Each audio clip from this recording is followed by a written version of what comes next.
Hello, I'm Daniela.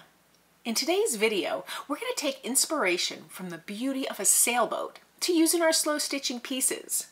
I took the basics of a sailboat, just the simple components that make it easily recognizable as such, and we'll transform that with fabric and stitches and use that as an element in our slow stitching pieces. I'll show you a couple of variations as well as how I use it in a finished piece. So let's get started. So to make our whimsical sailboats, it's important to take a look at the anatomy of a sailboat. And this is just a very, very rudimentary version. So there's the hull, that's basically the boat part.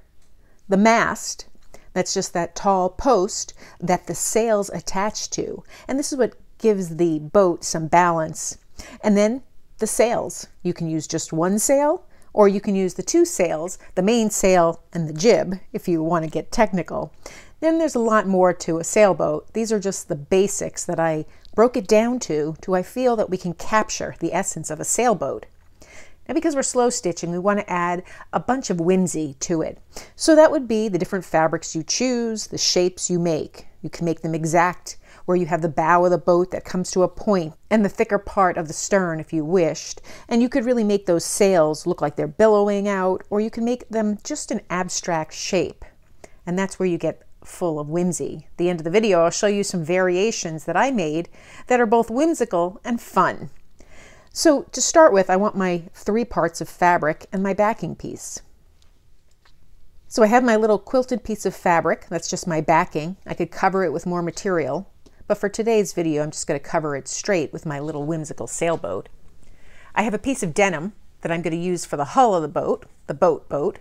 And then I have 2 pieces of coordinating fabric, somewhat coordinating. They both have pink in them.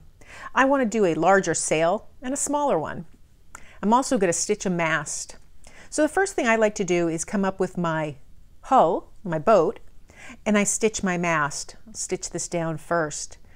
Now you could use just a straight piece here, and you can make it kind of look like something from Mark Twain, where it's just like a floating piece. But I'm going to really play around with it and have some fun making it look more like a boat.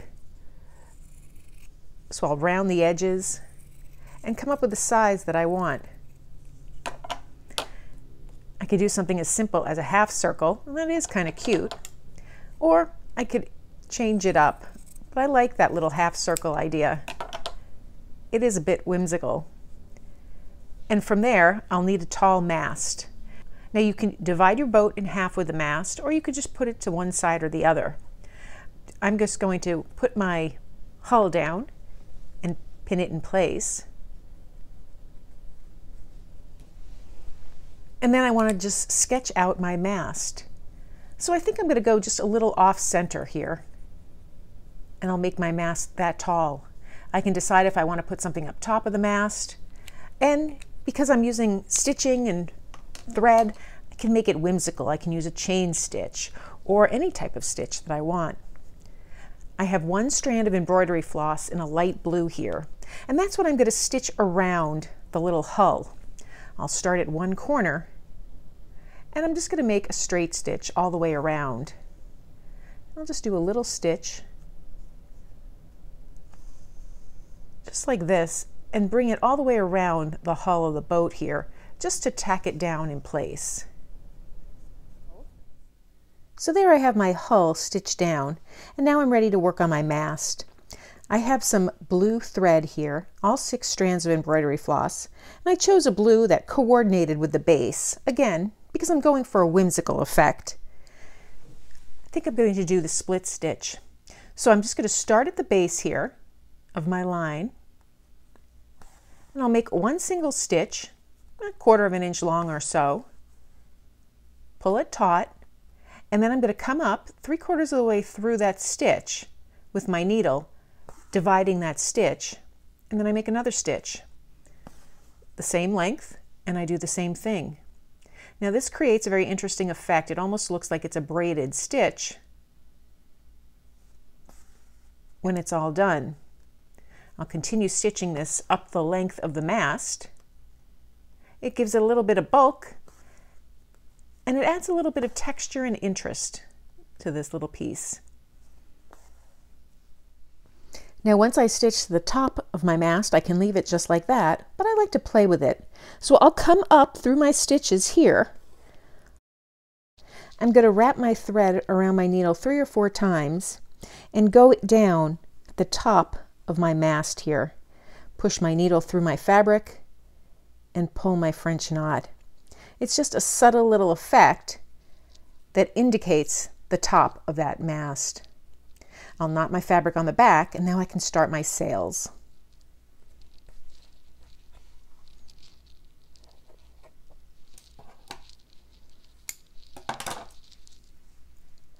Now the fun part of adding the sails is you can really play around and really emphasize the shape. You can make it enormous or really tiny.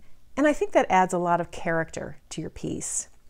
I'm going to have my smaller sail, my little jib, on this side, the side where there's lots of room.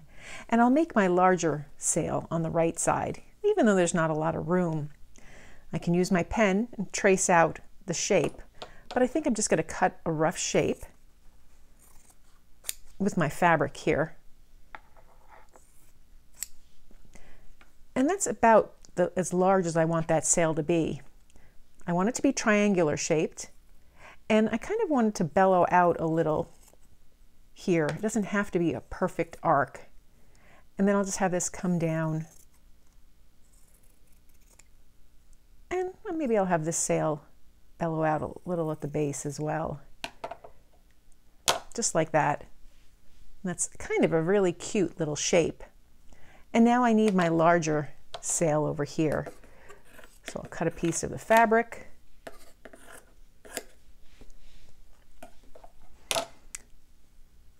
And I can sketch right on it how big I want it to be. Maybe I'll come out like this.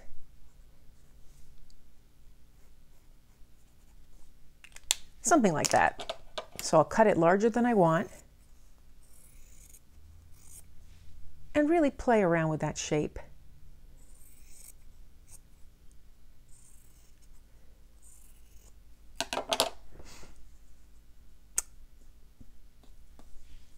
Kind of like that. I'm going to trim it down just a little bit.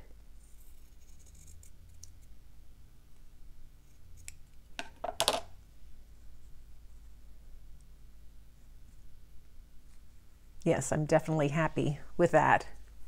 So now from here, I'm going to tack it down. This is where you have a lot of choices.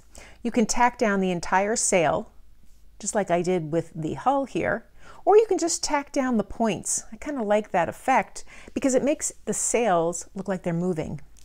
So I'll just pin them in place and show you what I mean by tacking them down.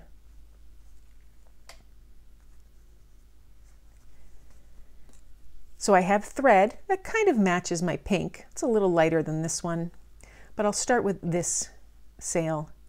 I'm going to come up right at the point, stitch it down in place, then I'll move to the next corner and do the same thing. This is just an optional way of doing it. And then lastly, I'll go to the top corner. Don't want to pull the thread to make the overall piece move, but you can see that that sail almost looks like it's billowing.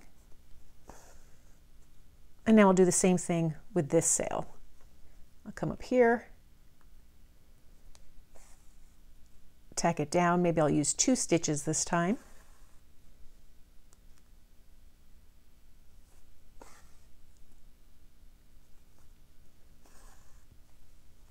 Move on to the next corner and so on. And now I'll just knot the fabric in the back, and you can see how the strands look traveling across that sail. And so that's the completed sailboat. Now you can continue to embellish it. You can stitch a name on the boat, you can add a little emblem on the sail, you can stitch in waves, add a little sun. There's just so much you can do. It's a really cute little technique. I wanted to show you some variations though on the same technique. So here I came up with an alternate sailboat in black and white. You can still see I have the mast, I have the hull, and my 2 sails So it's an interesting look, particularly with the colors you choose. I chose to do another one where I use neutrals. It's a really subtle effect. And I found this fabric that has what I consider little waves. So I just stitched that down, echoing the waves. I have my little boat, and I stitched across that boat to indicate the wooden lines, like wood grain. I have my mast and my sails. Now on these two sailboats, I stitched just the edges here of the sails so you can still see the sail moves. I just think that's a cute little effect. And lastly, to show you how I use it in a slow stitching piece, these are just the elements of the sailboat, I have it here with a little background. Again, the sails are mobile. I have my mast going through this sail, but I have my boat with a little more dimension here, right on the water. I can continue to add little stitched waves, maybe a dolphin jumping in the background, just some fun little things. But I wanted to show you the basics of creating a slow stitch sailboat where you just piece it together. So you can go from abstract and whimsical to colorful. All these are indicative of a sailboat. I think if you looked at any one of them, you'd say it was a sailboat. So that's how I use fabric and thread to make a beautiful sailboat to use in my slow stitching projects. It's a fun technique. If you're interested in additional slow stitching projects besides the ones I post here on my YouTube channel, consider becoming a paid member for my channel. I'll have access to a library of different videos where we take a deeper dive into different techniques, as well as some behind the scenes footage. I hope you enjoyed this video, and if you did, please give it a thumbs up and be sure to subscribe. Thanks for joining me today.